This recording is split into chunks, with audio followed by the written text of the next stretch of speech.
Hi friends, TNPSC தரப்புல இருந்து முக்கியமான ஒரு அறிவிப்பு வெளியிட்டிருக்காங்க. அதை பத்தின தகவல் பார்க்கலாம். வெளியிட்ட தேதி 20/1/2025.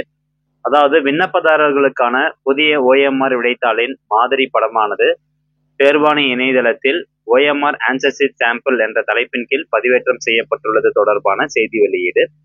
ஸோ இதுல போயிட்டு நீங்க பாத்துக்கலாம் என்னென்ன ப்ரெஸ் ரிலீசஸ்லாம் வெளியிடுறாங்க அப்படின்ட்டு. சரி, இதுல என்ன சொல்லியிருக்காங்க அப்படின்னு பார்க்கலாம். அதாவது தேர்வாணையம் ஓஎம்ஆர் விடைத்தாளில் ஒரு சில புதிய நடைமுறையினை அறிமுகப்படுத்தியுள்ளது. புதிய ஓஎம்ஆர் விடைத்தாளின் மாதிரி படமானது தேர்வாணைய இணையதளத்தில் ஓஎம்ஆர் ஆன்சர் ஷீட் சாம்பிள் என்ற தலைப்பின் கீழ் பதிவேற்றம் செய்யப்பட்டுள்ளது. அதுல மேஜர் கரெக்ஷன் என்ன அப்படின்னு பாருங்க. வினா தொகுப்பு எண் வட்டங்கள் கருப்பு நிற பேனாவில் நிரப்புவது தொடர்பாகவும், மேலும் பக்கம் 1 பகுதி 1 கீழ் உள்ள கண்காணிப்பாளரின் கையொப்பம் பக்கம் 2 பகுதி 1 கீழ் மாற்றப்பட்டுள்ளதும் மாதிரி விடைத்தாளில் காட்சிப்படுத்தப்பட்டுள்ளது. எனவே தேர்வர்கள் தேர்வாணையத்தினால் நடத்தப்படும் இனிவரும் தேர்வினை எழுத வருவதற்கு முன்பு புதிய ஓஎம்ஆர் விடைத்தாளின் மாதிரியை பார்த்து அறிந்து தேர்வு எழுத வருமாறு அறிவுறுத்தப்படுகிறார்கள். ஸோ நம்ம டிஎன்பிஎஸ்சி எக்ஸாம் இதுக்கப்புறம் எழுதுறது எல்லாமே இந்த ஒரு புதிய ஃபார்மேட் வந்து கொடுத்துருக்காங்க. ஓஎம்ஆர் ஆன்சர் ஷீட் இருக்கு பார்த்தீங்களா? ஸோ அதில் ஒரு சில மாற்றங்கள் கொண்டு வந்து அந்த புதிய ஃபார்மேட் இந்த டிஎன்பிஎஸ்சி வெப்சைட்ல வந்து வெளியிட்டு இருக்காங்க. ஸோ அந்த ஃபார்மேட் நீங்க பார்க்கணும் அப்படின்னா ஜஸ்ட் இந்த ஹோம் அப்படிங்கிற ஆப்ஷனை கிளிக் பண்ணிக்கோங்க. டிஎன்பிஎஸ்சி வெப்சைட் ஓப்பன் பண்ணிட்டு இதுல பாருங்க OMR answer sheet sample or instructions அப்படின்னு கொடுத்துருப்பாங்க. அந்த ஆப்ஷன் கிளிக் பண்ணீங்கன்னா அடுத்து உங்களுக்கு நியூ ஃபார்மேட் அப்படின்னு வந்துடும். New format TNPSC OMR sheet அப்படின்னு சொல்லி இந்த மாதிரி ஒரு புது ஃபார்மேட் வந்து ஓப்பன் ஆகுது. ஸோ இதுல கொடுத்துருக்கக்கூடிய இன்ஸ்ட்ரக்ஷன்ஸ் நீங்க எல்லாமே வந்து படிச்சு பார்த்துக்கோங்க என்ன சொல்லியிருக்காங்க அப்படின்னு. ஸோ ஏற்கனவே இருந்த அந்த ஓஎம்ஆர் ஆன்சர் ஷீட்டுக்கும் இதுக்கும் பார்த்தீங்கன்னா ஒரு சில வித்தியாசங்கள் வந்து இருக்குது. ஸோ இந்த ஏபிசிடிஇ இந்த ஆப்ஷன்ஸ் செலக்ட் பண்றது எல்லாமே பார்த்தீங்கன்னா அதெல்லாம் ஒரே மாதிரி தான் இருக்கு. Use black point pen only அப்படின்னு கொடுத்துருக்குறாங்க.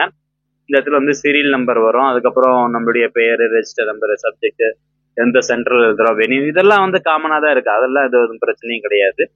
ஸோ நார்மலா இதுக்கு முன்னாடி எழுந்த மாதிரியே தான் இதுலயே வந்து கொடுத்துருக்குறாங்க. இந்த கண்காணிப்பாளர் கையொப்பம் இருக்கு பார்த்தீங்களா? ஸோ இது வந்து பார்ட் 1லயே வந்து கொடுத்துட்டாங்க. இந்த பாருங்க பக்கம் 1 பார்ட் 2 பக்கம் பேஜ் நம்பர் 1ல வந்து கொடுத்துருக்காங்க. கண்காணிப்பாளர் கையொப்பம் வந்து கொடுத்துருக்காங்க. அதே மாதிரி தேர்வரின் கையொப்பம் நம்ம இந்த இடத்துல போடணும். இந்த இடத்துல வந்து சிக்னேச்சர் ஆஃப் தி இன்விஜிலேட்டர் கண்காணிப்பாளரின் கையொப்பம் வந்து இருக்கணும். அடுத்ததா அதே சீட்ல வந்து பாத்தீங்கன்னா கேண்டிடேட்ஸ் லெஃப்ட் ஹேண்ட் தம்பு இம்ப்ரெஷன் இடது கை பெருவிரல் மட்டும் நம்ம இந்த இடத்துல வைக்கிற மாதிரி இருக்கும். ஸோ இந்த பார்ட் இது வந்து பார்ட் 1, இது பார்ட் 2. பார்ட் 1 அப்படிங்கிறத நம்ம ஆன்சர் மார்க் பண்றது ஏபிசிடிஇ. பார்ட் 2 அப்படிங்கிறது தான் நம்ம அந்த எத்தனை கொஸ்டினுக்கு வந்து நம்ம விடையளிச்சிருக்கிறோம் அப்படிங்கிற இந்த ஏபிசிடி எத்தனை கொஸ்டின், ஏல வந்து எத்தனை ஆன்சர் பண்ணியிருக்கோம், பியில் எத்தனை ஆன்சர் பண்ணியிருக்கோம், சியில் எத்தனை ஆன்சர் பண்ணியிருக்கோம், அது வந்து கொடுக்கக்கூடியது. அதுக்கப்புறம் அதுக்கு கீழே வந்து பார்த்தீங்கன்னா நம்மளுடைய கையெழுத்தும் அந்த ஹால் சூப்பர்வைசருடைய கையெழுத்தும் வந்து இந்த இடத்துல இருக்கணும். அடுத்ததா முக்கியமான இன்ஃபர்மேஷன் வந்து கொடுத்துருக்காங்க பேஜ் 2ல. இது எல்லாருமே வந்து படிச்சு பார்த்துக்கோங்க. இந்த ஓஎம்ஆர் ஷீட் டவுன்லோட் பண்ணுறதுக்கான லிங்க் நான் கொடுத்துட்றேன். டேரக்டா நீங்க வந்து படிச்சு பார்த்துக்கோங்க. அல்லது டிஎன்பிஎஸ்சி வெப்சைட்ல போயிட்டு இந்த ஓஎம்ஆர் ஆன்சர் ஷீட் வந்து டவுன்லோட் பண்ணி அதுல என்ன கொடுத்துருக்காங்க அப்படிங்கிறது ஃபுல்லா வந்து படிச்சு பார்த்துக்கோங்க. தமிழ் அண்ட் இங்கிலீஷ் ரெண்டுலையுமே வந்து கொடுத்துருக்குறாங்க. ஸோ இம்பார்ட்டன்ட் இன்ஸ்ட்ரக்ஷன்ஸ் வந்து கொடுத்துருக்குறாங்க. இனி வரக்கூடிய தேர்வுகள் எல்லாத்துலேயும் இந்த புது வகையான ஓஎம்ஆர் ஷீட் தான் வந்து கொடுப்பாங்க. ஸோ அதனால இதெல்லாம் ஒரு தடவை படிச்சு பார்த்துட்டு அதுக்கப்புறம் நீங்க போறது நல்லது. அதே மாதிரி இந்த பக்கம் 2லயும் பார்த்தீங்கன்னா தேர்வு கம்ப்ளீட் ஆனதுக்கு அப்புறம் ஃபுல்லா நீங்க தேர்வு எழுதி முடிச்சதுக்கு அப்புறமா கண்காணிப்பாளரோட கையெழுத்து பக்கம் 2ல வந்து இருக்கணும் அப்படின்னு சொல்லியிருக்கிறாங்க. So signature of the invigilator கண்காணிப்பாளரின் கையொப்பம் வந்து பேஜ் 2லயும் வந்து இருக்கணும். அதே மாதிரி தேர்வரின் கையொப்பம் ஏற்கனவே நம்ம பேஜ் 2ல வந்து போடுவோம். அந்த இன்ஸ்ட்ரக்ஷன்ஸ் எல்லாம் நான் படிச்சு பார்த்துட்டேன் அப்படிங்கிற ஒரு கன்ஃபர்மேஷனுக்காக பேஜ் 2ல நம்ம கையெழுத்து போடுவோம். ஸோ அது வந்து அப்படியே தொடருது.